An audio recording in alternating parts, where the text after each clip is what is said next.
الشیطان اللعین الرجیم بسم اللہ الرحمن الرحیم الحمدللہ رب العالمین والعاقبۃ للمتقین والجنۃ للمؤمنین والنار للملحدین والکفار والمنافقین والمشرکین والصلاة والسلام على سید الانبیاء والمرسلین سیدنا ونبینا وشفیعنا ابی القاسم محمد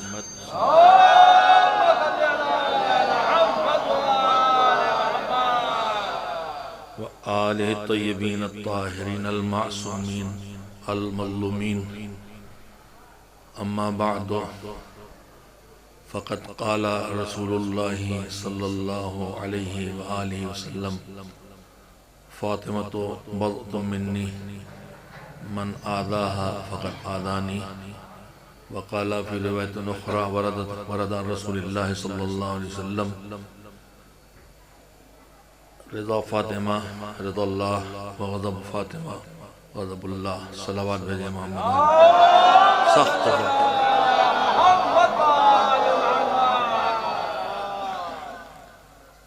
عیسیٰ سوا کی مجلس ہے کنیز زہرا کی اور روایات کے مطابق حضرت زہرا سلام اللہ علیہا کی شہادت کی 2 تاریخیں کتب میں درج ہیں۔ جس زمانے میں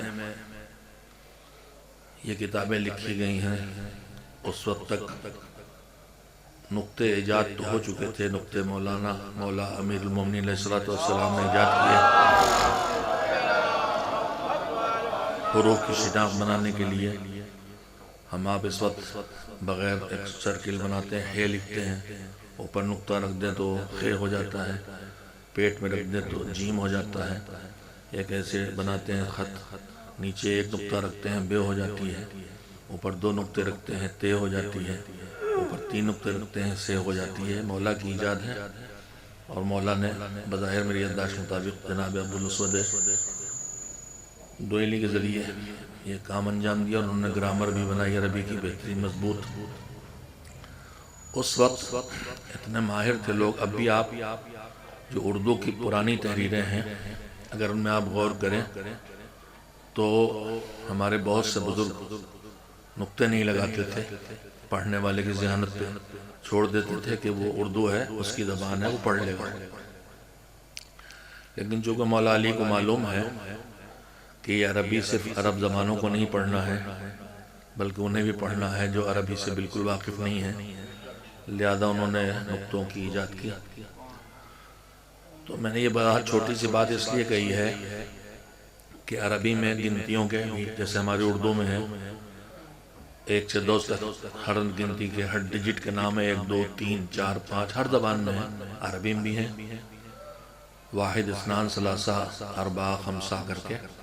جب ہم آگے بڑھتے ہیں ہمارے یہاں الگ الگ نام ہو جاتے ہیں، 51 52 65 67 عربی میں، اور آسان ہے یہ، جو دہائی پیچھے گزری ہے اس میں سے اگلی اکائی جوڑ کے وہ گنتی بن جاتی ہے۔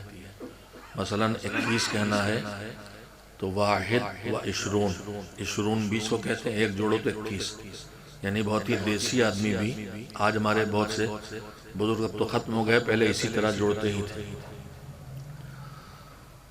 نقطے نہیں تھے اس وقت، لگتے تھے تو بہت کم۔ روایات میں جو کلمہ آیا ہے شہادت حضرت معصومہ سلام اللہ علیہ کے سلسلے میں، اس کو وفات پیغمبر گرامی بلکہ شہادت پیغمبر گرامی حضرت محمد مصطفیٰ صلی اللہ علیہ وسلم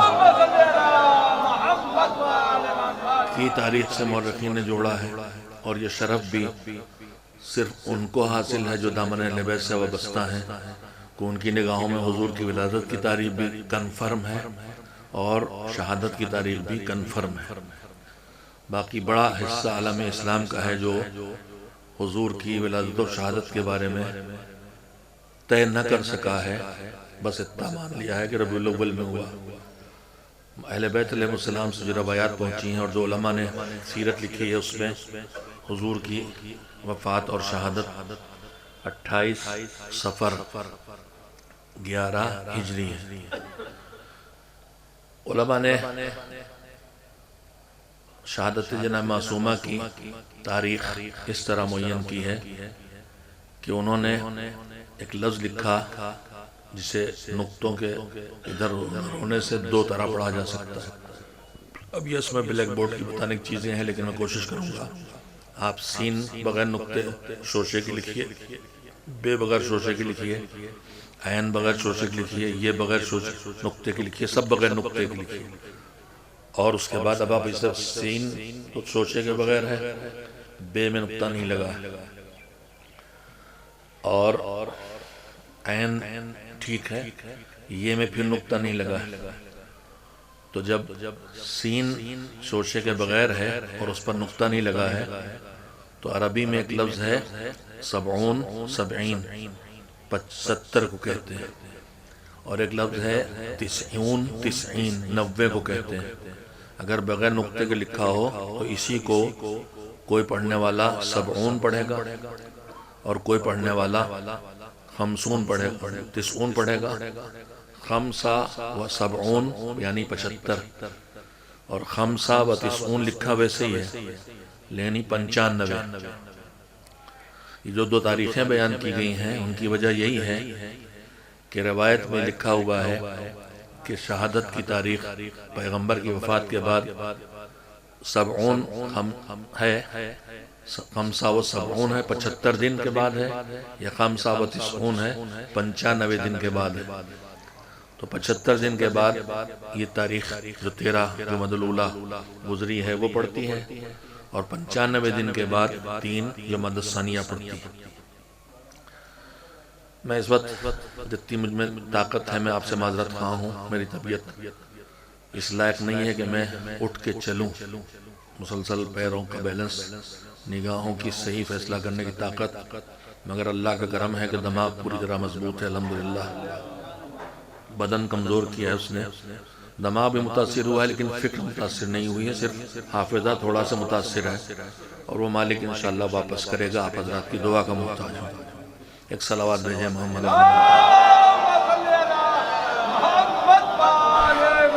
کورونا کی ایک بیماری ہوتی ہے، کورونا کے بعد بہت بیماریاں انسانوں پیدا ہوئی ہیں۔ یہ آفٹر کورونا، پوسٹ کورونا کی پرابلمز ہیں جو مجھے ہوئی ہیں، بہت ہوئی ہیں۔ ان میں سے ایک ہی سب سے بڑی ہے کہ دماغ میں جگہ تھوڑا سے پانی جمع ہے، جس نے ان نرو کو تھوڑا دبایا ہے جو حافظ شارٹ میموری والی نرو ہے، جو پیروں کنٹرول کرتی ہے، جو ڈیسیجن لینے میں مدد کرتی ہے۔ آپ حضرات سب انشاءاللہ مخلص ہیں، چاہنے والے ہیں۔ آپ سے ہاتھ جوڑ گزارش ہے کہ اسی حضرت زہرا، اور میں بھی اللہ سے دعا کرتا ہوں کہ اسی مظلومہ کا تجھے واسطہ جسے در و دیوار کے درمیان پیسا گیا تھا، ہمیں جب تک زندہ ہے اپنی خدمت کے قابل رکھ۔ ایک صلوات بھیجیں محمد۔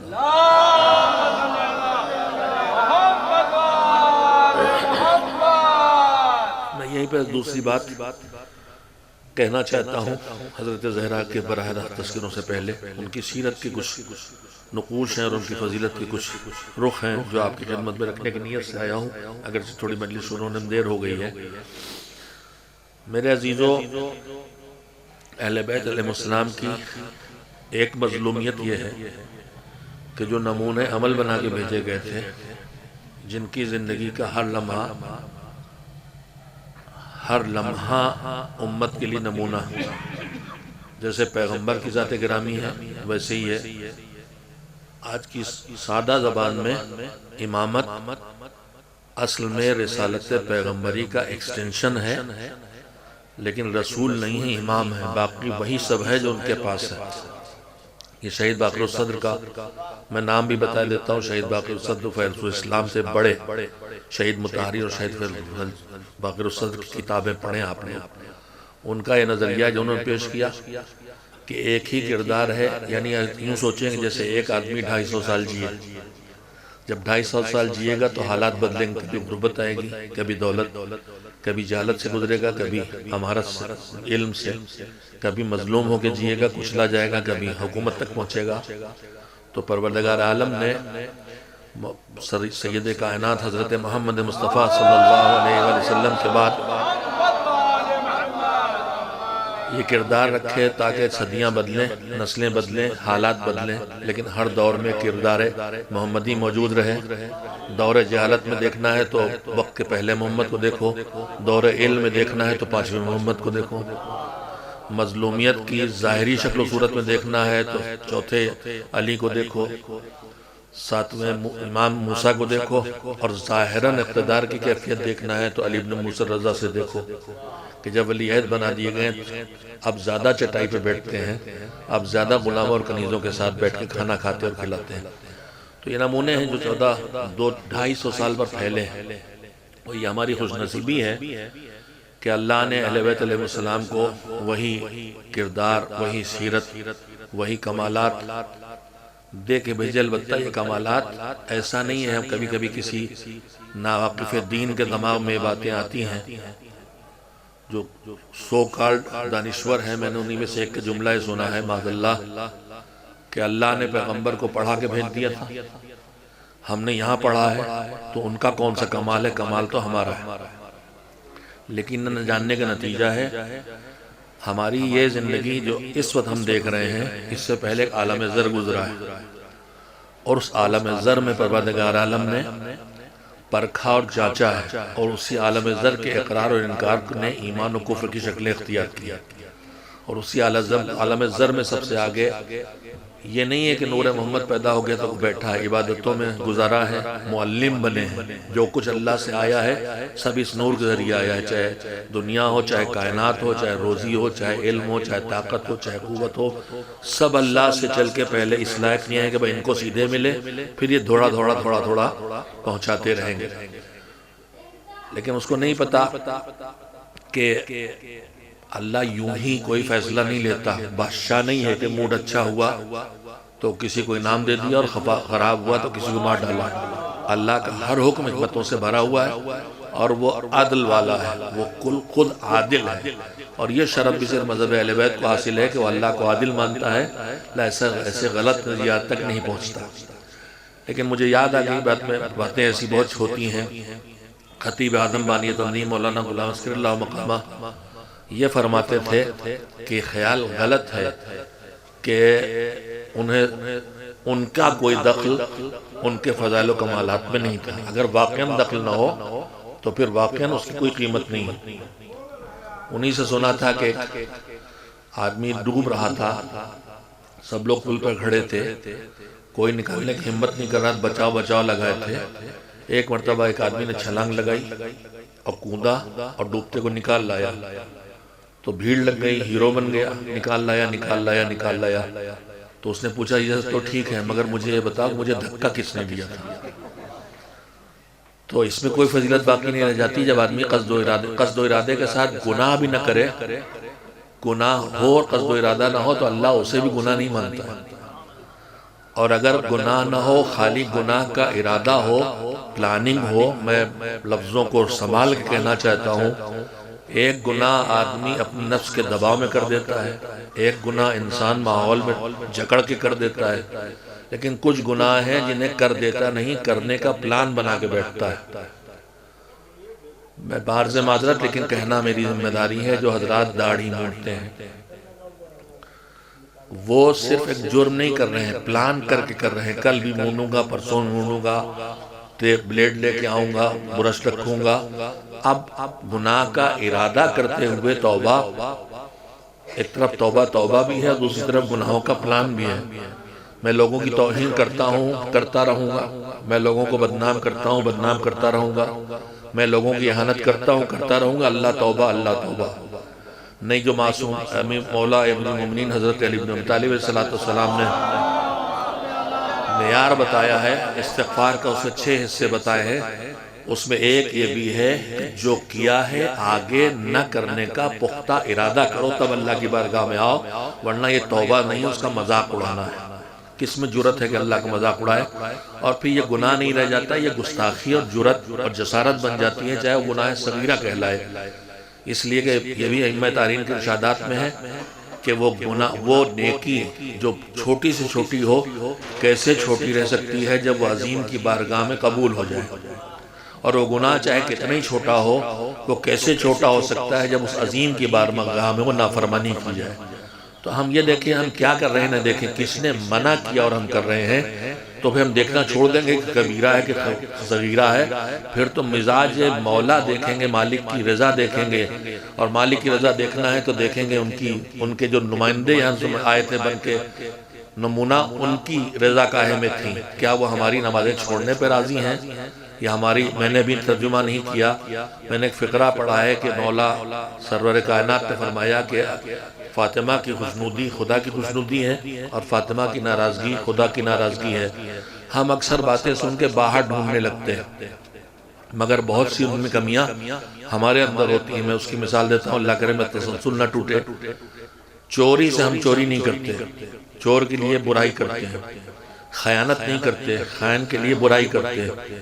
جب کہیں خبر آتا ہے کہ جس نے چوری کی، اس نے غصب کیا، اس نے خیانت کی، تو ہم دوسروں کو سمجھتے ہیں، حالانکہ اگر اپنا ذرا سے حساب لگا لے تو اگر میرے مال میں اللہ نے امام کا حق رکھا، سادات کا رکھا، غریبوں کا رکھا، اور ہم نے وہ نہیں دیا تو ہم بھی تو غاصب ہیں۔ چور بھی سن لیجئے، ہم سمجھتے ہیں چور یعنی جو مال چرائے۔ پیغمبر خدا حضرت محمد مصطفیٰ صلی اللہ علیہ وسلم نے فرمایا، ان میں کئی چیزیں گنائیں، ان میں امت کا بخیل کون ہے، امت کا جفاکار کون ہے، اور جفاکار اسے کہا ہے وہ امت کا میرے اوپر جفاکار ہے جو میرا نام آئے اور صلوات نہ بھیجے۔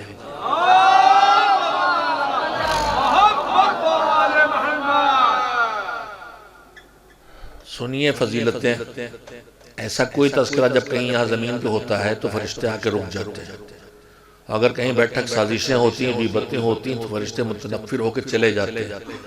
جب ایسے تذکروں میں آ کے بیٹھتے ہیں، اوپر جاتے ہیں تو ان کے پاس سے ایک ایسی خوشبو آتی ہے کہ فرشتے پہتے تم تھے کہاں؟ تو بتاتے ہیں کہ ہم ذکر میں تھے محمد والے محمد کی خوشبو اس کی لے کے آئے۔ آپ نہ سمجھیں آپ کے پاس سے خوشبو آ رہی، لیکن اگر آپ اس خوشبو کو اندر بسائیں گے تو آپ کے کردار سے بھی خوشبو آئے گی، آپ کے کردار سے بھی روشنی نکلے گی۔ جو ان کے نور سے ہمیں ملا ہے اس میں سے کچھ نہ کچھ ہمیں سے چھن کے باہر نکلنا چاہیے۔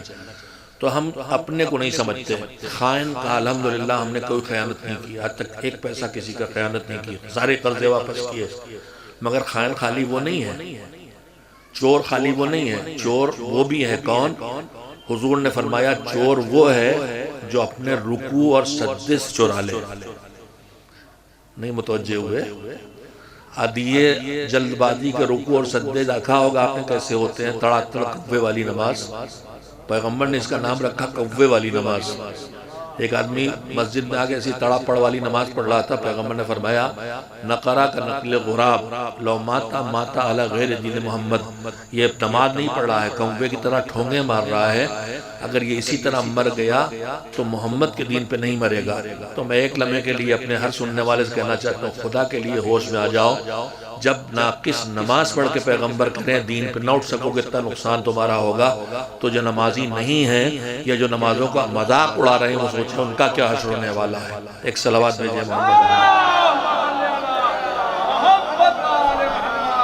خائن کون ہے؟ ہم نے کہا جو مال چرا لے، جو وقت پہ قبضہ کر لے، غاصب خائن۔ غاصب اگر وہ ہے تو غاصب ہم سب ہیں، اگر کسی کا حق میرے پاس باقی ہے، اگر بہن کا حق نہیں کیا ہم غاصب ہیں، اگر ہم نے بھائی کمزور تھا اس کا حق چھین لیا ہم غاصب ہیں، اگر ہم نے پارٹنر کا مال مارا ہم غاصب ہیں، اگر ہم نے میراث پہ اکیلے قبضہ کر لیا، دبنگ ہیں، جھوٹے مقدمے کر کے لڑ کے جیت لیا، جو ہماری کمیونٹی میں بہت ہوتا آیا ہے۔ اب قدر حالات غنیمت ہو رہے ہیں، انشاءاللہ غنیمت ہوتے جائیں گے۔ میراث میں بہن اولاد میں بھائی کا 2 گنا، بہن کا گہرا حصہ ہر حال میں ہے۔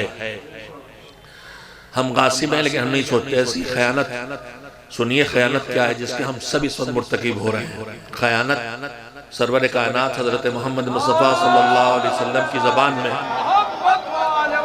آپ کی ایک حدیث کا فقرہ ہے، المجالس بالامانہ، نشستیں امانت سے ہیں۔ مجلس عربی میں لغوی لحاظ سے نشست اور بیٹھک کہتے ہیں جہاں 4 لوگ بیٹھے ہیں، المجالس بالامانہ، یعنی اگر تم دو لوگ مل کے بیٹھے ہو تو یہاں جو تمہاری بات ہوئی ہے یہاں سے باہر نہ جائے۔ ہماری خیانتیں کتنی ہیں، ہماری خیانتیں اتنی ہیں کہ ہم بات کرتے ہیں تو چپکے سے آڈیو ریکارڈ کر لیتے ہیں، فون پہ کر لیتے ہیں۔ جائز نہیں ہے کہ میں اس کی آواز ریکارڈ، سوائے اس کے کہ آدمی اپنے ڈیفنس کے لیے مجبور ہو جائے، وہ ایک الگ چیز ہے، دفاع کے مسائل الگ بدل جاتے ہیں۔ اگر میرے اوپر مجھے تھریٹ مل رہی ہے تو پھر میں اس کی آواز اس لیے ریکارڈ کروں گا کہ میں اس کو پولیس تک پہنچا سکوں، لیکن ایسے جائز نہیں ہے۔ لوگوں نے آن کر رکھے موبائل اپنے، ہر آواز کاپی ہوتی، آپ کی آواز جو گفتگو کر رہے ہیں کوئی ریکارڈ کرے کہ آپ اس پہ راضی ہیں، اگر راضی نہیں ہے تو دوسرا بھی راضی نہیں ہے، یہ بھی خیانت۔ آن لائن یہیں بیٹھے ہو سکتا ہے کوئی مجلس اللہ نہ کرے یہاں کوئی ہوگا نہیں ایسا، ورنہ لوگ یہیں سے اٹھا کے بھیج دیتے ہیں اور کاٹ کوٹ کے لگا دیتے ہیں اور پھر امت کو بہکا کے تحریف معنوی کر کے باتوں کو پیش کرتے ہیں۔ تحریف معنوی سمجھے؟ ایک ہے قرآن مجید کے الفاظ کا بدلنا، ایک ہے الفاظ کو باقی رکھنا، اس کے مفہوم کو بدلنا۔ اس وقت بہت بڑا کام تعویل کر کے آیات قرآنی کے مفہوم کو بدلا جا رہا ہے، جو یہودی علماء کے لیے اللہ نے قرآن میں لکھا تھا کہ یہ تحریف کرتے ہیں، اسی طرح سے ہمارے ممبروں تک سے کلمات تک کی تحریف کی جا رہی ہے اور آیتوں اور روایتوں تک کی جا رہی ہے۔ بات میں آئی، میں نے باتیں کہہ دی، تو جس کمی کو ہم کہیں دیکھیں، پہلے دیکھیں ہمارے اندر ہے کہ نہیں، اگر ہے تو اسے ہم دور کریں۔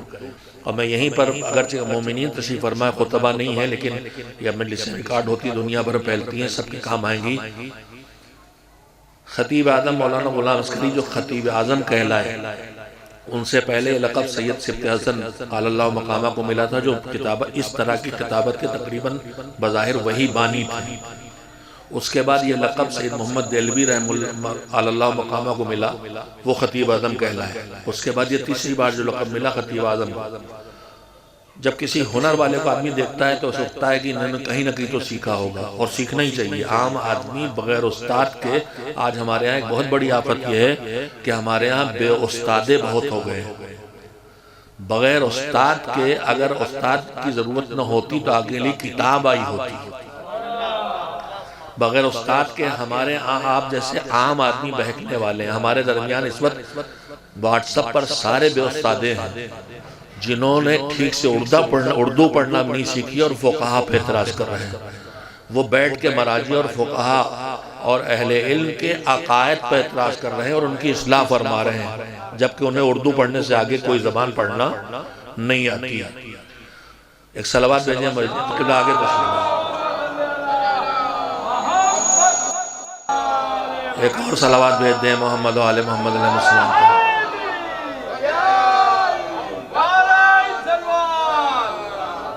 خطیب اعظم کہلاتے تھے، خطیب اعظم تھے، اور خالی خطیب اعظم نہیں تھے، ان کی وفات کے بعد کسی نے جملہ لکھا خطیب اعظم ہی نہیں ادیب اعظم بھی تھے، اور خطیب اور ادیم ہی نہیں حکیم ملت تھے، نفس شناس تھے، قوم کی کیا ضرورت ہے، پہلے کیا کیا جائے۔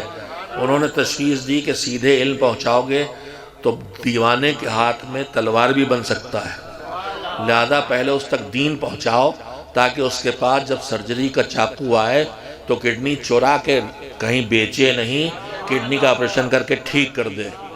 انہوں نے دین کو پہنچایا۔ وہ خطیب اعظم کیسے بنے؟ انہوں نے اپنی خطابت کو قربان کر دیا پیغام دین پہنچانے کے لیے، آج تک ان سے دشمنیاں چل رہی ہیں۔ جب انہوں نے تبلیغ شروع کی، اور کیوں شروع کی اگرچہ میری موضوع سے بات ہٹی جاتی ہے، لیکن اب جو یاد آتا جاتا میں سناتا جاتا ہوں۔ کیوں تبلیغ شروع کی؟ مجلسیں پڑھنے گئے بستیوں میں، جا کے دیکھا کہ قبریں بنی ہیں، لے گئے کہ اس پہ نماز پڑھ دیئے۔ کیوں؟ کہا نہ یہاں کوئی ہے نہ اڑوس پڑوس میں کوئی ہے، کتاب سے دیکھ کرنے والا بھی پڑھنے والا نہیں ہے، اس لیے آپ کو لائیں۔ ایک قصہ۔ دوسرا، انہوں نے مجلسوں میں بیان کیا، آڈیو موجود ہیں یوٹیوب چینل پر، غلام عسکری ٹائپ کریے، اگر اپنی اصلاح کرنا چاہتے ہیں تو سنیے۔ آج کی زبان میں آج کے مسائل ہیں، اگرچہ 50 سال پہلے کی باتیں ان کی، لیکن آج کی ضرورتوں کو پورا کر رہے ہیں۔ دوسرا کیا تھا؟ ایک سید زادے کی نکاح پڑھنے کے لیے ان کو دعوت دی گئی۔ وہ کہتے ہیں جوان سید زادہ تھا، میں نے اس سے پنجتن کے نام پوچھ لیے، اس نے اٹک کے پنجتن کے نام بتائے۔ یہ آج کی بات نہیں ہے، تنظیم المکاتب سے پہلے کی بات ہے، تحریک دیداری سے پہلے کی بات، اٹک اٹک کے پنجتن کے نام بتایا. وہ کہتے ہیں مجھ سے دوسری غلطی ہوئی کہ میں نے ان سے آپس کے رشتے پوچھ لیے. آپس کے رشتے پوچھ لیے تو میں سراحت سے نہیں کہہ سکتا. پنجتن پاک میں حضرت فاطمہ الزہرا سلام اللہ علیہا کا وجود ہے. ان کا ایک رشتہ رسول اکرم سے ہے، باپ ہے. ایک رشتہ مولا علی سے ہے، شوہر ہے. سید زادہ جو ان کی اولاد میں ہے اس نے یہ رشتے الٹ دیے. باپ کی جگہ شوہر کا نام، شوہر کی جگہ باپ کا نام. غلام عسکری اللہ مقامہ کہتے ہیں میں لرز گیا کہ منبر اگر 90 سال بنی امیہ کے ہاتھوں میں رہا اور شہادت علی کی خبر پہ کہیں علی سے مسجد سے کیا مطلب تو بات سمجھ میں آتی، لیکن آج تو منبر ہمارے ہاتھوں میں ہے. پھر ہماری قوم اتنی بے خبر کیوں ہے؟ بس انہی کے بعد انہوں نے تحریک دیداری شروع کی. اس قوم کی ہر فرد کو دیدار بنا دو، اس قوم سے ہر قسم کی شاہی کو مٹا دو. وہ چلے گئے، ان کے مقابل کے لوگ چلے گئے، لیکن ابھی تک ان کے کینے باقی ہیں اور ان کے راہ پہ چلنے والوں کے خلاف سازشیں رچی جا رہی ہیں. ہمیں عقائد سکھائے جا رہے ہیں. میں آپ سے پوچھتا ہوں، آپ نے کبھی کتاب اٹھا کے حق الحق پڑھی ہے؟ ابھی کا آپ نے تجدید الاعتقاد پڑھی ہے؟ آپ نے کبھی شرح تہذیب پڑھی ہے؟ آپ نے کبھی عماد الاسلام پڑھی؟ آپ نے نام بھی نہ سنے ہوں گے. آپ اپنے عقائد ہم سے درست کرائیے. ہمارا تشیع آپ کے سرٹیفکیٹ کا محتاج نہیں ہے، آپ کا تشیع ہمارے سرٹیفکیٹ کا محتاج ہے. ہو رہا ہے سب، گمراہ کیا جا رہا لوگوں کو. خیر، خطیب اعظم تاب اثرا کہتے تھے میں نے یہ خطابت جو کی ہے جو پسند کرتے لوگ، کیوں ہوا؟ انہوں نے لکھا ہے، کہا تقریر میں ہے کہ میرا کوئی استاد نہیں تھا. خطابت میں میرا کوئی استاد نہیں تھا. پھر کیسے بن گئے ایسے؟ آج ان کو عزاداری مخالف کہا جاتا تھا، اب ہم سب کو کہا جاتا ہے. رونے رلانے والے.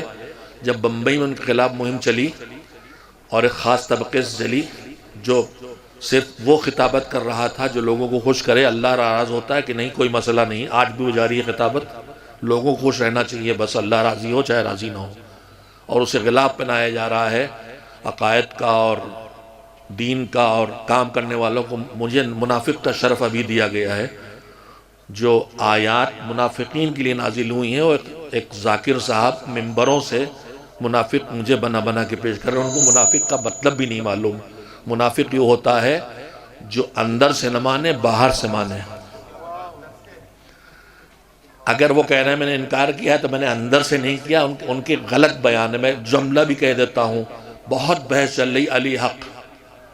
میرے عزیزوں، میں آپ سے ایک جملے میں نے 2 علمی جواب ان کو دیے تھے، مگر کہاں سمجھ سکتے ہیں وہ لوگ. انہوں نے دلیل دی علی مع الحق. میں نے کہا یہ علی مع الحق کا کلمہ خود ہی کہہ رہا ہے کہ پیغمبر علی حق نہیں کہہ رہے ہیں. علی حق ہیں، علی حق ہیں، اللہ حق ہے، رسول حق ہے، فاطمہ زہرا حق ہے، قرآن حق ہے، ہر چیز حق ہے. لیکن علی مع الحق ہے، علی حق کے ساتھ ہیں. اللہم ادر الحق کا حیث ما دارا علی. دوسرے حق کے ساتھ ہوتے ہیں، حق ان کے پیچھے بھی چلتا ہے. اللہ حق کو ادھر موڑ دے جدھر علی مڑے. اور دوسرا جملہ کیا ہے؟ علی کو ادھر موڑ دے جدھر حق موڑے. تو ساتھ آپ میرے ساتھ ہیں کا مطلب کیا ہوتا ہے؟ آپ الگ ہیں، میں الگ ہوں. اور یہ نعرہ علی حق یہ وہی ہے جو صفین میں ہوا تھا کہ جب قرآن مجید کو نیزوں پہ بلند کیا گیا تو مولا نے سمجھایا تھا کہ یہ دھوکہ دے رہے ہیں. پھر آواز دی لا حکم الا اللہ. اللہ کے علاوہ کوئی حکم نہیں ہے. بے شک اللہ کے علاوہ کوئی حکم نہیں ہے. لیکن یہ نعرہ اللہ کے لیے نہیں، علی کو ہٹانے کے لیے لگایا تھا. یعنی صحیح بات، جملے غلط مقصود. امام نے فرمایا تھا کلمت حق یراد بہل باطل. کلمہ حق ہے لیکن اس سے باطل مراد دیا جا رہا ہے. میں اب عمر میری نہیں بہت بچی ہے بظاہر، لہذا مجھے اللہ پہلے بھی اللہ کے کرم سے مجھے ایسی آغوشیں ملی، ایسا ماحول ملا کہ اللہ کے علاوہ الحمدللہ انشاءاللہ کبھی کسی سے نہیں ڈرا.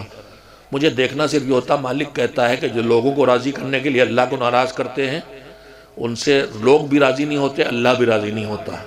اور جو لوگ اللہ کی رضا کے لیے لوگوں کو ناراض کر دیتے ہیں ان سے اللہ بھی راضی ہوتا ہے اور لوگوں کو بھی راضی کر دیتا ہے۔ الحمدللہ میری قوم بہت بڑی باشعور حصہ اس کا سارا کا سارا متفق ہیں ان باتوں سے، غلط فہمیاں پھیلائی جا رہی ہیں، اس لیے ہم صفائی بھی دیتے ہیں۔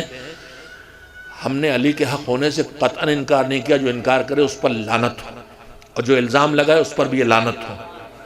ابھی میں تھوڑی چیزیں آ رہی ہیں، میری پچھلی مجالس 10-20 سال کی ٹکڑے نکال کے بعد لوگوں نے ڈالے ہیں، جا کے دیکھیے آپ نے مولا علی کی ایسی فضیلتیں کبھی بیان کی ہوں تو بتائیے۔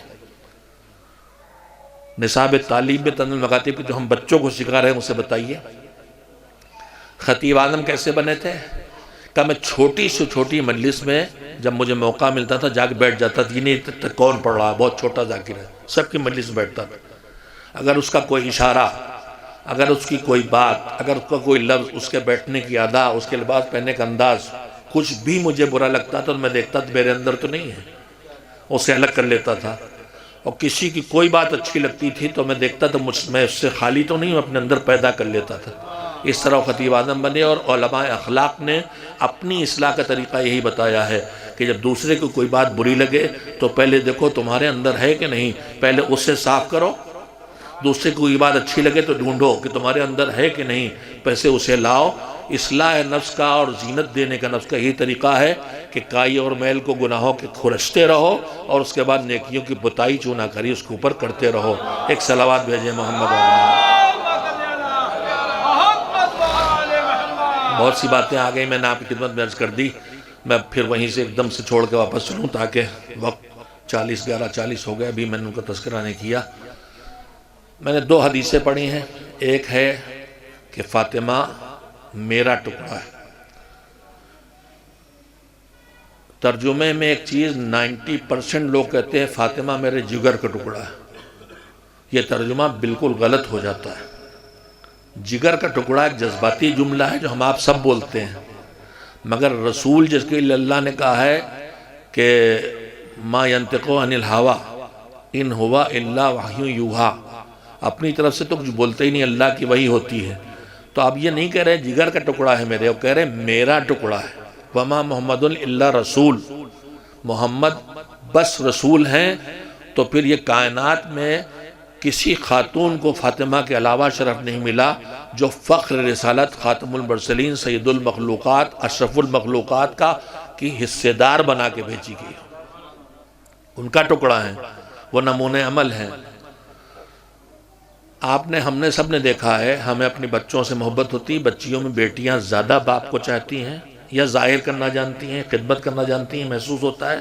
ایسا نہیں کہ ہم آپ بیٹے ہیں، ہم تھوڑے ایسا کچھ کم تھے، لیکن یہ طے ہے، میرے پاس بیٹیاں بھی ہیں بیٹے بھی ہیں، جو ایک ود دل کی گہرائیوں سے بے چین ہونے کی کیفیت بیٹی میں نظر آتی ہے، وہ اس حد تک بیٹوں میں نہیں آتی۔ میں خود بھی بھائی تھا، میں اپنی بہن کو دیکھتا تھا، میری بہن جس طرح سے ماں باپ کے لیے آج بھی بے چین ہوتی ہیں، ان کے انتقال کے دنوں بعد وہ میری کیفیت نہیں ہوتی۔ تو بیٹی سے آدمی محبت کرتا ہے، مگر محبت کے اظہار کے طریقے کیا ہیں بیٹی کے؟ اسے گلے لگانا، اسے لپٹانا، اس کے پیشانی پہ بوسہ دینا، یہی سب طریقے ہیں نا۔ ہم نے آج تک اپنی اولاد کا نہ بیٹی نہ بیٹا کیا اس طرح احترام کیا ہے کہ بیٹی آئے تو ہم اٹھ کے کھڑے ہو جائیں؟ یہ کائنات میں اکلوتی فرد ہے کہ جس کا احترام پوری کائنات کرے، جو معراج میں جائے تو اس پیغمبر کے استقبال کے لیے انبیاء صفیں بنا کے کھڑے ہوں، جس کا احترام پوری کائنات کرے، وہ احترام جس فاطمہ کا کرے اس کی عظمتیں کیا ہوں گی۔ ایک صلوات بھیجے محمد و آل محمد علیہ السلام۔ فاطمہ میرے جگر کا ٹکڑا نہیں ہے، فاطمہ میرا ٹکڑا ہے۔ سیرت نبی کا ایک حصہ جو عورتوں کے لیے ہے دین کا، اس کو پیغمبر نہیں پہنچا سکتے۔ پیغمبر مردوں کی طرح نماز پڑھیں گے، عورتوں کی طرح نہیں پڑھیں گے۔ پیغمبر کے احکام اپنی زندگی میں مردوں کے نافذ کریں گے، عورتوں کے نہیں نافذ کریں گے، تو پھر عورتیں کس سے سیکھیں؟ کہا یہ فاطمہ ان کا ٹکڑا ہے، رسالت کا ٹکڑا ہے۔ مگر یہیں سے غلط فہمی ہم کو ہو گئی، ہم نے سوچا حضرت زہرا صرف خواتین کے لیے نمونہ عمل ہے، نہیں وہ رسول اللہ کی رسالت کا ٹکڑا ہیں. خواتین کے لیے نمونہ عمل تو ہیں ہی، مگر اپنی امت کے ہر فرد کے لیے جیسے رسول نمونہ عمل ہے ویسے ہی حضرت زہرا نمونہ عمل ہے. میرے پاس وقت بچا نہیں، میں نے چند سیرت کے نمونے اس میں جو ان کے سوچے تھے آپ کی خدمت میں کرنے کا. ہر دور میں اس دور کے حالات کے پیش نظر جو اہل بیت کے افراد میں سے کوئی افراد موجود ہیں اس کی وہ فضیلتیں سامنے آئی ہیں جو اس وقت وہ فضیلتیں ان لوگوں کو ان تک کھینچ کے لے آئیں. میں پیچھے سے جاتا ہوں آپ کے. جناب موسیٰ نے معجزہ کاہے کا دکھایا؟ لکڑیاں جو نظر بندی کر کے جادو کے ذریعے سانپ لگ رہی تھیں ان کے سامنے عصا ڈالا جو نظر بندی نہیں تھی، جو اصلی سانپ تھا، اور وہ سب کو نکل گیا. ہر دور میں یہی ہوا. جناب عیسیٰ کے دور میں حکمت طب اور علاج کا زور تھا، لوگ دوائیں کر کے بھی سب کو نہیں بچا پاتے تھے. یہ مریضوں کو جن کا علاج اس وقت ناممکنات میں تھا ان کو زندہ کرتے شفا دیتے تھے، مردے کو زندہ حکم خدا سے کرتے تھے. تو ہر دور میں جیسی ضرورت ہوئی، پیغمبر کے دور میں صلی اللہ علیہ وآلہ وسلم دھیان دے کے مجلس بیٹھیے. حضور نے کہا جب بھی میرا کوئی نام آئے، لقب آئے اور مجھ پہ صلوات نہ بھیجے تو جفاکار ہے. آپ خطیب کے لہجے پہ صلوات بھیجتے ہیں، خطیب کے لہجے پہ صلوات نہ بھیجا کیجئے. جب اس میں گرامی آ جائے صلوات بھیجا کیجئے. ایک صلوات بھی فاطمہ پیغمبر کا جز ہے، ان کی رسالت کا حصہ ہے، مگر 14 معصومین کو اللہ نے یہاں بھیج دیا نمونہ بنا کے. ایک خود مستقل موضوع ہے جو بھی میں نے شاید یہیں عرض کیا تھا کہ شہید باقر اسد کا جملہ ہے کہ رسالت کا ایکسٹینشن ہے امامت، اور 250 سال پہ نمونہ پھیلا ہے. جب 250 سال پہ نمونہ پھیلا ہے تو دور غربت میں بھی نمونہ ہے کہ اب کیسی زندگی کرو، دور امارت میں بھی نمونہ ہے. ہر دور کا نمونہ ہمارے سامنے ان کے ذریعے موجود ہے. حضور کے دور میں جس چیز کا زور تھا وہ تھا عربی فصاحت و بلاغت پہ ناز، لہذا وہ سب سے زیادہ آپ کا ہنر سامنے آیا. پھر آپ رحمت للعالمین بنا کے بھیجے گئے تھے تو میدان جنگ میں بھی پتھر کھائے، زخم کھائے، تیر کھائے، تلوار نہ اٹھائی، مگر مولا علی گواہ ہیں کہ اسلحہ کبھی نہیں اٹھایا، لیکن ہم میں سب سے آگے دشمن کے سامنے ہوتے تھے. اور جب ہمارے اندر کمزوری پیدا ہونے لگتی تھی تو ہم اللہ کے رسول کے پاس جا کے پناہ لیتے تھے. بغیر تلوار اٹھائے دشمن کو اس طرح مرعوب کرنا کسی اور کا کام نہیں ہے. تو الگ الگ دور میں الگ الگ ضرورتیں تھیں، اس لحاظ سے ان کی زندگی کے معجزے اور ان کے فضائل اور شرف سامنے آئے. ایک شرف کے سامنے آنے کا یہ مطلب نہیں ہے کہ دوسرے میں نہیں تھا. اگر محمد باقر کہتے ہیں تو اب علم پھیلانے کا زمانہ ہے تو یہ باقر کہلائے. اگر یہی زمانہ علی زین العابدین کو ملتا تو یہ علی باقر کہلاتے ہیں. اگر جعفر صادق کہلاتے ہیں تو وہ دور ہے جب دین کو جھٹلایا جا رہا تھا اور امام نے ہر جھٹلانے والے کو جھٹلا دیا اور دشمن سے منوا لیا کہ ہم صادق ہیں. اگر یہی دور امام موسیٰ کاظم کے زمانے میں آتا تو کاظم نہ ہوتا، لقب ان کا صادق ہوتا. کاظم اس لیے ہیں کہ انہوں نے پوری زندگی ضبط نفس میں گزاری، بڑا حصہ گزارا ہے قید خانوں میں، اس لیے غصے پر قابو. اور بیٹا جا کے بیٹھ جاؤ، یعنی کھڑے ہوتے ہیں مجلس میں اس طرح. صلوات بھیجے محمد والا. میں عرض کرنا چاہتا ہوں کہ ان میں سب میں کمالات تھے، مگر جس کو جب موقع ملا اس نے ظاہر کیا. اور ان کے کمالات ایسے نہیں تھے کہ اللہ نے ایسے ہی عطا کر دیا. میرے دماغ سے نکل گیا تو میری ایک پرابلم یہی ہے شارٹ میموری کی، مجھے بات یاد آ گئی کہ ان کے کمالات کسبی بھی تھے. کسبی یعنی حاصل کردہ، کسبی ہی تھے، بلکہ کچھ اس دنیا میں کسب کیا، کچھ اس دنیا میں. سنیے مولا علی کا جملہ ہم روز پڑھتے ہیں، علمنی رسول اللہ الف باب.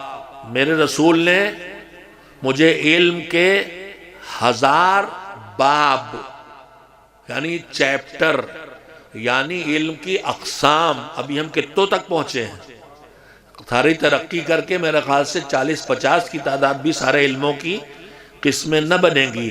جس میں کچھ باطل بھی ہیں، لیکن 100 باب 1000 باب، یعنی ابھی دنیا میں آگے گنجائشیں ہیں. یہ تو ایک بات ہوئی، مگر یہ نہیں 1000 باب پہ علی رک جاتے تو ان کا کوئی شرف نہیں تھا. لیکن علی کہتے ہیں کہ مجھے 1000 باب ملے اور میں نے ہر باب میں 1000 باب کھولے. اس کا مطلب ان کی ذات اس میں شامل ہے. ایک صلوات بھیجیں محمد و آل محمد پر.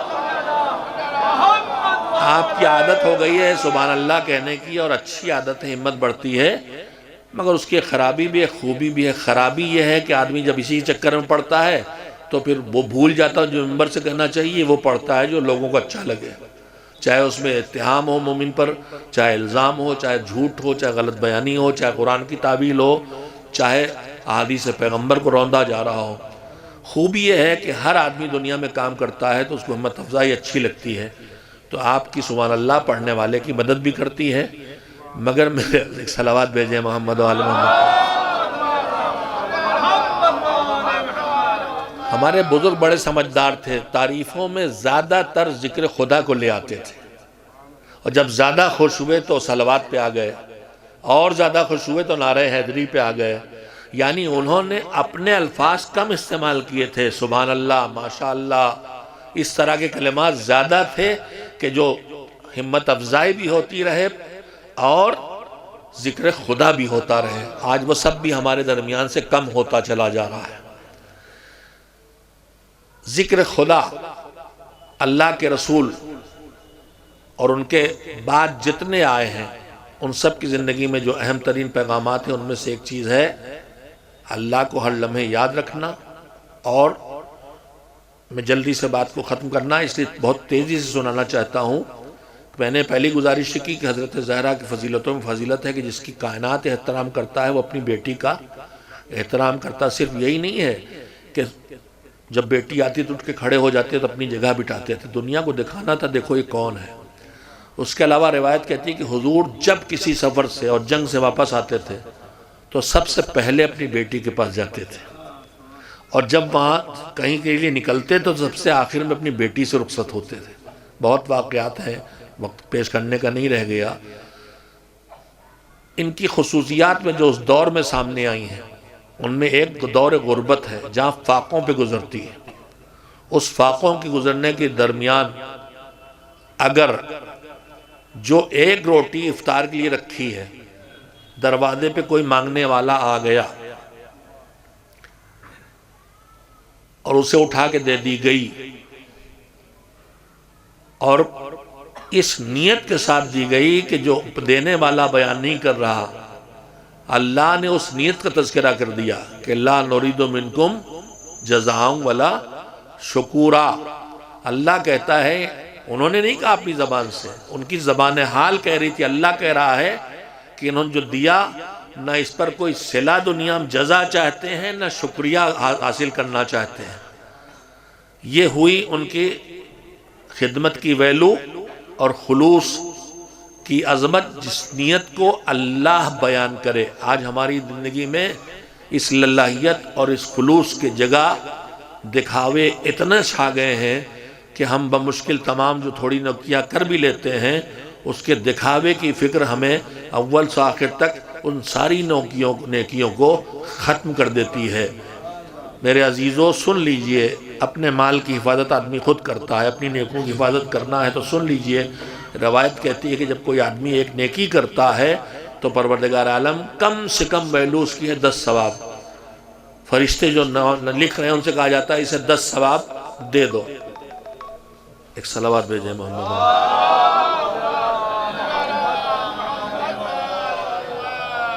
پھر نیکی کر کے چپ رہا تو 10 بچیں گے. اور کہیں کہیں اللہ کہتا ہے کہ تمہارے خلوصیت پر اگر تم کھجور کے اوپر گٹھلی میں جو جھلی ہوتی ہے اتنی بھی خیرات کرو گے تو ہم اسے پال پوس کے آخرت میں اتنا بڑا بنا کے تمہیں دیں گے جیسے کوہ احد ہو. تو ہم اگر اپنا نام بھی چاہتے ہیں تو ہم اپنے کمزور کانوں پہ کیوں رکھیں، اس کے حوالے کر دیں. وہ چھپانے والا نہیں ہے، وہ پھیلانے والا ہے. وہ عیبوں کو چھپانے والا ہے، نیکیوں کو پھیلانے والا. آج ہمارا پورا معاشرہ الٹ گیا ہے، جھوٹے عیب سچے عیب جو بھی ان کو پھیلا رہا ہے اور نیکیوں کو بدی بنا کے پیش کیا جا رہا ہے۔ قرآن مجید صاف کہتا ہے ان اللہ لا يحب الجہر بالسوء الا من ظلم، اگر تمہارے ساتھ بدسلوکی بھی ہوئی ہے، برائی ہوئی ہے، تب بھی تمہیں حق نہیں ہے کہ اسے پھیلاؤ، بیان کرو، سوائے اس کے کہ وہ ہو جو مظلوم ہے، اور مظلوم بھی اس کو کہاں بیان کرے؟ جہاں مظلوم کو داد مل سکتی ہے۔ یہ منبر اللہ کی بات کے لیے، نبی کی بات کے لیے، علی کی بات کے لیے کہا جاتا ہے، اس سے صرف عقائد بیان ہونا چاہیے۔ میں پوچھتا ہوں اگر رسول اللہ نے، مولا علی نے اس منبر سے صرف عقائد بیان کیے ہوتے تو میں بھی کرتا، لیکن اگر اس منبر بیٹھا ہوں جہاں سے عقائد بھی بیان ہوئے، جہاں سے اخلاق بھی بیان ہوا، جہاں سے اعمال بھی بیان ہوئے، جہاں سے خوف آخرت کا تذکرہ بھی بیان ہوا، جہاں حساب و کتاب بھی بیان ہوا، جہاں جنت و جہنم کے تذکروں کو پیش کر کے لایا گیا اور ڈرایا بھی گیا، تو وہی منبر اگر یہ ہے، چاہے وہ غدیر کے میدان میں رکھا ہو، چاہے مسجد میں رکھا ہو، یہ بھی غلط فہمی پھیلائی گئی، یہ غدیر کا منبر ہے۔ غدیر کے منبر پہ ان کا خیال صرف ولایت موجود ہوئی تھی۔ خدا کے لیے خطبہ تو پڑھ لو جا کے کہ پیغمبر نے ولایت کے اعلان سے پہلے پورا دین بیان کر کے پوچھا تھا کہ نہیں کہ ہم نے تم تک پہنچا دیا۔ یہ تمہاری غلط فہمی ہے کہ فضیلتوں کے لیے غدیر کا منبر ہے اور احکام کے لیے مسجد کا منبر ہے۔ آپ اتنے بے خبر ہیں، آپ پڑھنا ہی نہیں جانتے ہیں، آپ سنے سنائے دین پہ عمل کر رہے ہیں۔ میرے عزیزو، ایک فضیلت علی کی بیان ہوئی ہے غدیر کے میدان میں، لیکن پوری فضیلتیں جو کائنات میں اہل بیت کے لیے بیان ہوئی ہے، سب کی سب مسجدوں سے بیان ہوئی ہیں۔ اسی مسجد کے منبر سے فضیلت بھی آئی ہے، اسی مسجد کے منبر سے احکام خدا بھی آئے۔ ایک صلوات بھیجے محمد وآل محمد۔ جب نیکی کرتا اللہ 10 ثواب لکھ دیتا ہے، پھر جب ایک جگہ جا کے کہیں بتا دیا کہ آج میں نے یہ کیا ہے، اتنا چندہ دیا، اللہ کہتا ہے اس کی نیکیاں گھٹا کے جزا 3 کر دو۔ جب وہ 3 پہ آ جاتا ہے، سیدھے 10 سے 3 کاہے پر؟ چھپا کے اپنی نیکی نہ رکھ سکا، لوگوں کو بیان کیا جا کے خود۔ اللہ پھیلائے گا، مطمئن رہو۔ میں تو یہ کہتا ہوں اگر مجھے نام کا شوق ہے تو میں نام کمانے کا ذمہ داری اپنے کمزور کاندھوں پہ کیوں رکھوں؟ میں اس مالک کے حوالے نہ کر دوں جو قدرت ہی قدرت ہے۔ وہ کہتا ہے ہم کریں کام۔ مولا علی کا دعائے کمیل میں سبق آموز جملہ ہے، کم من ثناء جمیل لست اہلا لہ قد نشرتا۔ ہمارے لیے سے بتایا ہے کہ مالک کتنی ایسی اچھی اچھی تعریفیں میرے لیے ہو رہی جن کا میں اہل نہیں ہو، تو جن کا میں اہل نہیں وہ نیکیاں میرے نام سے پھیلا رہا ہے۔ تو جو میں اس حقیر وجود کے ساتھ کچھ کر بیٹھا ہوں، اسے وہ عیبوں کو چھپانے والا میرے عیب چھپائے گا، اور نیکیوں کو پھیلانے والا میری نیکیاں پھیلائے گا۔ اس پہ بھروسہ کر کے دیکھو، یہ سیلفی مصیبت بن گئی ہے۔ ہمارے ہاں پوسٹروں میں جہاں جہاں ممکن ہے اپنے ہر کام کو پبلک میں پیش کیا جا رہا ہے۔ سنیے اس کا حشر کیا ہے کہ جب ایک جگہ تذکرہ کرتا ہے تو اللہ 10 کو 3 سے بدل دیتا ہے۔ اس کے بعد پانی نکال کے گلاس رکھ دیا تھا بھائی۔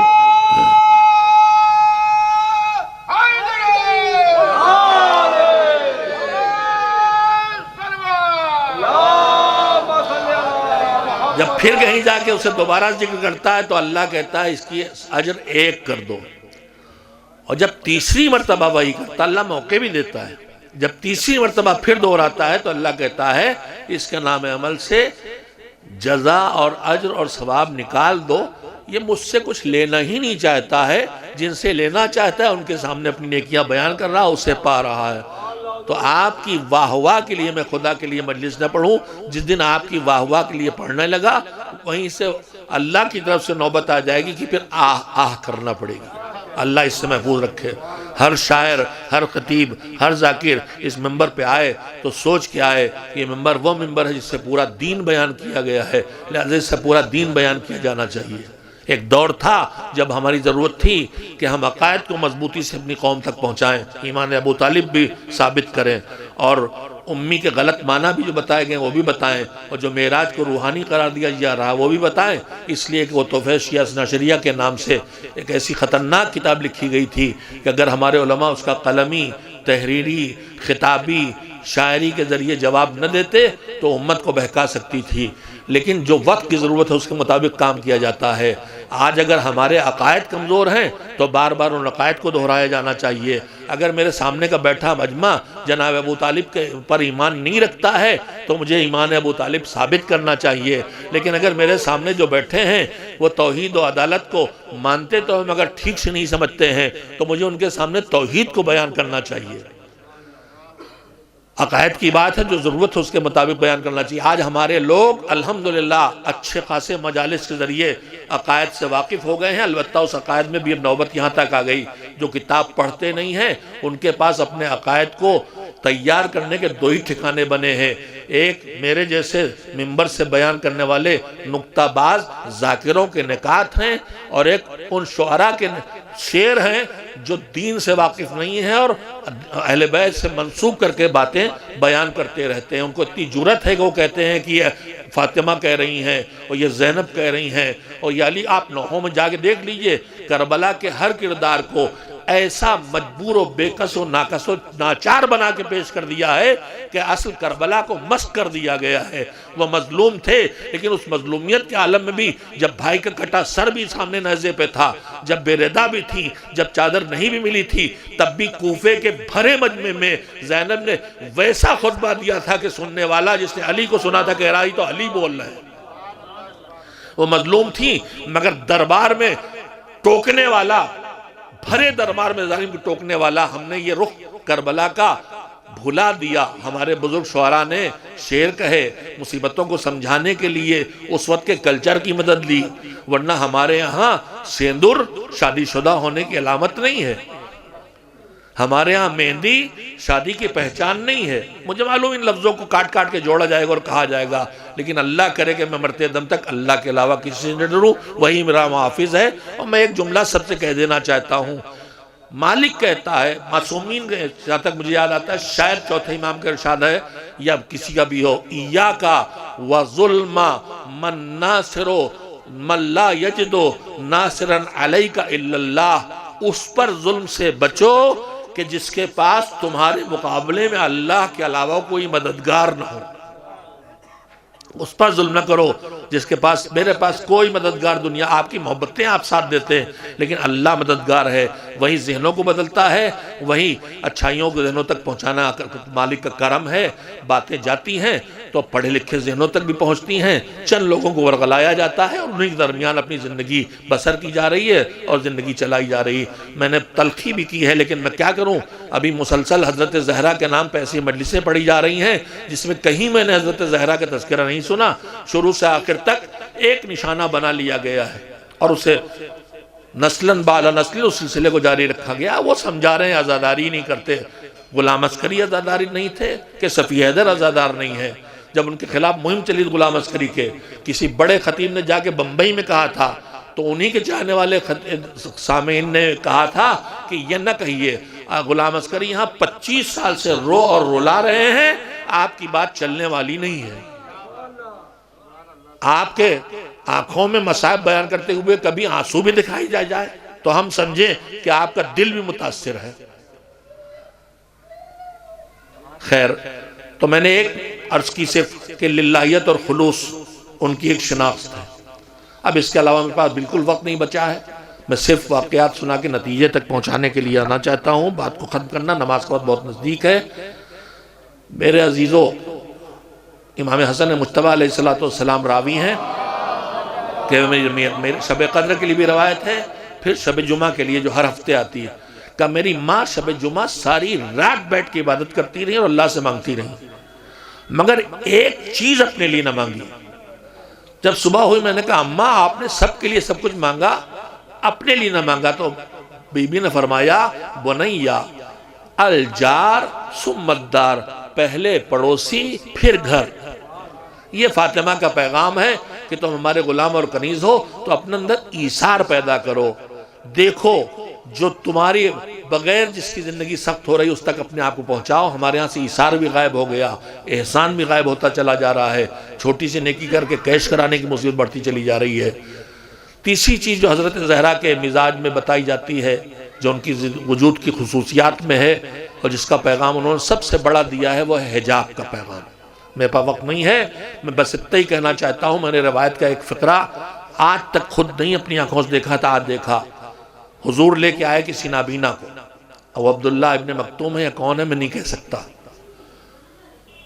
اور جناب زہرا نے کہا حضور رک جائیے، پردہ کر لیں۔ تو کہا بیٹا یہ دیکھتے نہیں ہیں۔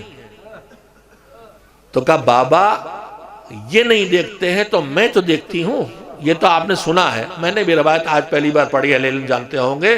فرمایا یہ نہیں دیکھتے تو میں دیکھتی ہوں، اور ان تک جسم کی خوشبو تو جائے گی۔ کنیزان زہرا سنیں، حضرت زہرا کا حجاب وہ ہے کہ جہاں یہ کہہ رہی ہیں کہ یہ نہیں دیکھتے تو میں دیکھوں گی، یعنی جھانک جھانک کے مجلسوں میں، محفلوں میں کہیں بھی مردوں کو دیکھنا شریعت کو ناپسند ہے۔ اور قرآن مجید خالی اور مردوں سے نہیں کہہ رہا ہے آنکھیں جھکا کے رکھو، قرآن نے یہاں الگ الگ کہا ہے کل للمومنین یغضوا من ابصارہم، مردوں سے کہو اپنی نگاہیں جھکا کے رکھیں، وقل للمؤمنات یغضضن من ابصارہن، عورتوں سے کہو وہ بھی اپنی نگاہ جھکا کے رکھیں۔ نہ مردوں کے لیے عورتوں کو دیکھنا جائز ہے، نہ عورتوں کے لیے مردوں کے نامحرم حصوں کو دیکھنا جائز ہے، تو ہم کہاں سے اپنے لیے یہ جائز کر لیں کہ ہماری قناتیں پھاڑ دی جائیں جھانکنے کے لیے، ہم کوٹھوں پہ کھڑے ہو کے بھیڑ لگا کے تماشا دیکھیں؟ قرآن مجید کہہ رہا ہے تمہارے لیے مردوں کا دیکھنا جھکا کے رکھو نگاہ کو۔ حجاب اپنے کو چھپانے کا حکم ہے، صرف اپنے چھپانے کا حکم نہیں ہے، حجاب کا حکم بھی دونوں کے لیے ہے۔ ایک عورت کے لیے پورے جسم کا حجاب ہے، اس لیے کہ مولا علی کی روایت ہے کہ رسول اللہ صلی اللہ علیہ وسلم نے پوچھا، عربی میں مرآہ کہتے ہیں عورت کو، اور العورہ عربی میں عورت کو نہیں کہتے، ہم لوگ عورت جو کہتے ہیں وہ اس کا نتیجہ ہے، محجوب کو، چھپائے ہوئے کو عورہ کہتے ہیں۔ کہا عورت کون ہے؟ کہا عورت مرآہ عورت کون ہے؟ فرمایا العورہ، چھپی ہوئی چھپی ہوئی چھپی ہوئی۔ اس کے بعد ایک اور سوال کیا کہ یہ بتاؤ کہ سب سے قریب اپنے پردگار سے کوئی خاتون کب ہوتی ہے؟ ہم نے آج تک کی روایت پڑھی تھی اور ہے کہ سب سے قریب بندہ تب ہوتا ہے جب وہ اپنے سجدے میں ہو۔ ہم کتنی دیر سجدہ کریں گے، ہمارے لیے اس کا کم مہلت ملی ہے، مگر سنیے عورت کے لیے بات حضرت زہرا تک پوچھی کہ رسول اللہ نے سوال کیا، جواب دیے جا رہے ہیں، کسی پر راضی نہیں ہے۔ حضرت زہرا نے کہا جاؤ جا کے میرے بابا سے بتا دو کہ عورت اس وقت اپنے پروردگار سے سب سے زیادہ قریب ہوتی ہے جب وہ گھر کے کسی گوشے میں ہوتی ہے۔ زندگی کا بڑا حصہ اس کا عبادت بن سکتا ہے، جو سجدے میں مردوں کو نصیب ہے وہ خاتون کو حجاب کے ساتھ زندگی بسر کرنے میں پوری زندگی کے آدھے حصے میں نصیب ہے۔ ایک صلوات بھیجیں محمد و آل محمد۔ ان کی قربانیوں میں قربانی یہ بھی تھی کہ ان کو اپنی زندگی میں اپنے کنبے کی شہادت کی خبریں دی گئیں۔ گود میں بچے کو لے کے ماں کے پاس، بابا کے پاس آئے تو بابا کے آنکھوں میں آنسو کا، بیٹا یہ تمہاری گود میں ہے، یہ کربلا کے میدان میں بھوکا پیاسا شہید کیا جائے گا۔ اب اس کے بعد فاطمہ پال رہی ہیں تو جانتی ہیں اسے زہر کھلا کے شہید کیا جائے گا، اسے پیاسا بھوکا شہید کیا جائے گا، اور حسین کی پیاس اور بھوک کے ساتھ شہید ہونا، زہر کے ساتھ ان کی شہادت، امام حسن مجتبیٰ کی شہادت انتہائی مظلومہ شہادت ہے، انتہائی مظلومہ شہادت ہے۔ مگر جب وہ بے چین تھے اپنے بھیا کے سرانے، تو امام حسن نے کہا بھیا کیوں بے چین ہو؟ کہا آپ کس کیفیت کو دیکھ کے آپ کے جگر ٹکڑے ٹکڑے ہو کے خون کے تشت میں بہہ رہے ہیں، اور یہ جو کچھ ہو رہا ہے ماں ہے، ہر چیز پہ اس کی نگاہ ہے، عالم آخرت سے وہ دیکھ رہی ہیں، وہ صاحب اختیار ہے۔ مگر جب بھائی بھائی کے لیے بے چین ہوا تو بڑے بھائی نے چھوٹے بھائی کو تسلی دی کہ بھیا یہ مصیبت ضرور ہے، مگر لا یوم کا یوم کا یا ابا عبداللہ، وہ دن کسی پہ نہیں آنے والا جو میرے حسین تجھ پہ دن آنے والا ہے میرے بھیا۔ حسین نے امتحان دیا، کچھ تیر جنازے سے نکالے، کچھ تیر تابوت سے نکالے، یہ امتحان کی تیاری تھے۔ کربلا کے میدان میں حسین کو اپنے جسم سے بھی تیر کھینچنا تھے، اپنے بیٹے کے گلے سے بھی تیر کھینچنا تھے، اپنے جمال لال کے لختے جگر کے کلیجے سے بھی برچھی نکالنا تھی۔ مظلومیت کی تاریخ پوری زہرا کے سامنے ہے، لہذا زہرا ہے اور بے چینیاں ہیں اور اللہ کی راہ میں قربان کرنے کی تیاریاں ہیں، اور ماں ہے جو چاہتی ہے میں چھوٹی سی عمر میں دوسرے سے رخصت ہو جاؤں گی، میرے بچے میں 18 سال کی ہوں گی، یہ 2-3-4 سال کے ہوں گے اور بغیر ماں کے ہو جائیں گے، انہیں اطمینان ہے علی جیسا باپ موجود ہے۔ کہہ بھی گئی کہ علی میرے بعد سلام ان سے شادی کر لینا، وہ میرے بچوں کی اچھی نگرانی کریں گی۔ مگر فاطمہ سب کو چاہتی ہے، حسین سے چھوٹی زینب ہے، حسین سے چھوٹی ام کلثوم ہے، مگر مسلسل روایات کہتی ہے کہ فاطمہ کا عجب عشق تھا حسین سے، گود میں بچہ ہے،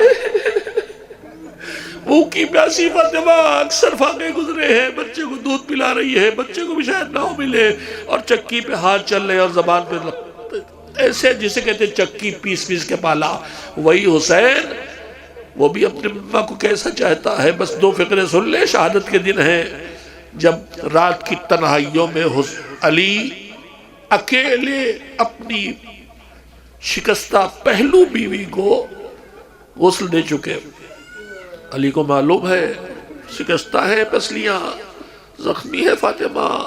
ابھی میں نے کہیں جملہ پڑھا، شاید آغا وحید خراسانی حفظ اللہ کا جملہ ہے کہ تمہاری ایک انگلی ٹوٹ جائے تو تم کتنے بے چین ہوتے ہو۔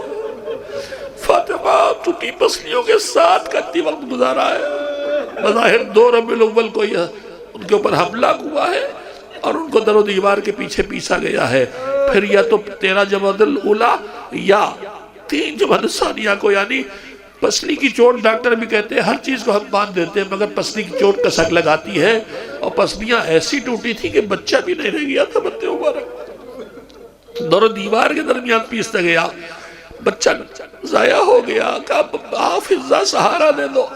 مگر اس عالم میں بھی علی کی مددگار کیسی ہے، جب علی کے گلے میں چادر کا پھندا ڈال کے جانا لگا، پوری طاقت سے ہاتھ بڑھایا، علی کے قبا کا پکڑ لی، نہ جانے دوں گی۔ ظالم نے ایسا وار کیا، ارے صرف تازیان تھے وار کیا جس سے رسول کی بیٹی کا ہاتھ ٹوٹ گیا۔ اس کے ساتھ فاطمہ نے زندگی بسر کی، اس مجروح فاطمہ کو علی سب جانتے ہیں، مگر تم اس نے دے ہوئے روز سنتے ہم روز طبیعت بے چین ہوتی ہے۔ ایک مرتبہ چیخ مار کے روئے جو علی جیسے ثابت سے بعید تھا، جب مسئلے کے نکلے سلمان نے پوچھا کیا ہے، کہا میں کیا بتاؤں تم سے، مجھے پتا تھا کہ فاطمہ زخمی ہے مگر ان کے پہلی کی شکستہ کیفیت کو دیکھ کے مجھ سے برداشت نہ ہو سکا۔ اس کے بعد ماں کا جنازہ تیار ہوا، ہم آپ سب جانتے ہیں کہ جب جنازہ اٹھایا جاتا ہے تو گھر کی رونق جنازے کی بیٹیاں ہوتی ہیں، مگر رات کے سناٹے میں اٹھا جنازہ وصیت ہی جنہوں نے ستایا ہے ان کو خبر نہ ہونے پائے، ہے یہ بد نصیب نہیں، نفس کہنا مناسب ہے، یہ مظلوم زینب و ام کلثوم ہے کہ ایک دن ماں کا جنازہ رات کی تاریکی میں اٹھتا ہے، تب بھی یہ سسکیاں لے کے رہ جاتی ہے، چیخ کے رو نہیں سکتی، اور ایک دن باپ کا جنازہ کوفے میں اٹھتا ہے، تب بھی یہ سسکیاں لے کے رہ جاتی ہیں، باپ کے جنازے میں ماتم نہیں کر سکتی۔ اجرکم اللہ، مصیبت سن لیں، مصیبت سن لیں، جنازہ لا کے رکھ دیا، کہا رخصت ہو جاؤ، سب رخصت ہونے کے لیے آگے آئے، آگے اماں کا چہرہ دیکھا، اماں خدا حافظ، اماں خدا حافظ، اماں خدا حافظ، سب رخصت ہو گئے، حسین کونے میں کھڑے ہیں، کہ علی نے کہا تم رخصت نہ ہو گئے، کہا ہوں گا بابا، کہا آؤ پھر، حسین سراہنے آنے کے بجائے پائتی گئے، کفن کو پیروں سے ہٹایا، تلمباک ہو اللہ، ابا بہت آغوش ملے گا پالا ہے، اب یہ آغوش نصیب نہ ہوگی، ایک بار اور مجھے آغوش سے لگا لو، بندے کفن ٹوٹے، آجا میرے لال میری گود میں آجا۔ حسین ماں کے سجدے پہ آگئے، کائنات نہ رزنے لگی، علی نے بڑھ کے بچے کو پیار سے الگ کر لیا، ہائے یہاں ماں سے چڑپ نما دیکھنی نہیں تھی، ارے کربلا میں گود کا پالا حسین ذبح ہو رہا ہے، پہلیوں سے ماں بیٹھی کہہ رہی ہے ولدی ولدی ذبحوک ومن شرب الماء منعوک، میرے مظلوم بیٹے، ارے مارا تھا تو شہادت تو ہوتی ہے، مگر اس طرح پیاسا ذبح کر ڈالا ماں کے سامنے، مظلوم پر قربان، اپنی شہزادی پہ قربان، جو اتنی مظلومہ ہے کہ آج تک اس کی قبر کا نشان معلوم نہیں ہے، جو اتنی مظلومہ ہے کہ جس کے بے چین ہو کے ملنے جاؤ تو کبھی حجرے میں زیارت پڑھ لو، کبھی روزے میں زیارت پڑھ لو، کبھی جنت البقیع میں۔ اللہ وہ دل لائے کہ فاطمہ کا نقشِ گر زمین پہ آئے تاکہ ہمیں وہ پھر سے نصیب ہو جائے جو دشمنوں نے ہمارے ہاتھوں سے چھین لیا ہے۔ اس کی دعا پہ ختم کرتا ہوں۔ حضرت ولی عصر کا واسطہ تجھے فاطمہ کا واسطہ، جلد از جلد ان کے بیٹے کے ظہور کے حالات فراہم فرما اور وہ